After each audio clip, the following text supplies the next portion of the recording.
Brought to you by Palvi Agrico. पालवी ॲग्रिको, भारताचा पहिला AI तंत्रज्ञानावर आधारित B2B आणि B2C ई-कॉमर्स प्लॅटफॉर्म। शेतीसाठी जे काही लागणार थेट तुमच्या बांधावर पोहोचणार, मोबाईलच्या एका क्लिकवर।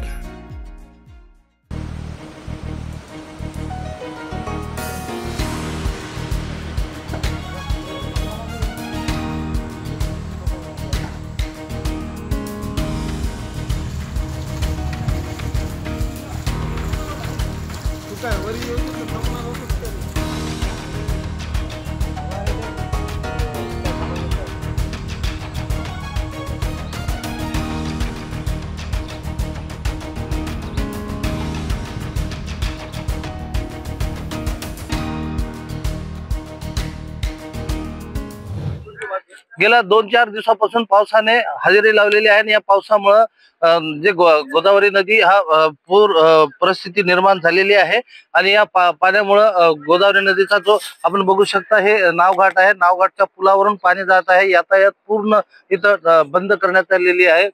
एकंदरीत पाहता जायकवाडी जे धरणातून काही गेट उघडण्यात आले होते, त्यामुळे त्या पाण्याचा प्रवाह विष्णुपुरी धरणात येऊन इथं ठेपते आणि विष्णुपुरीतून आज 14 दरवाजे उघडण्यात आलेले आहे आणि त्या 1,45,000 क्युसेक या वेगाने नदी पात्रात विसर्ग सुरू आहे।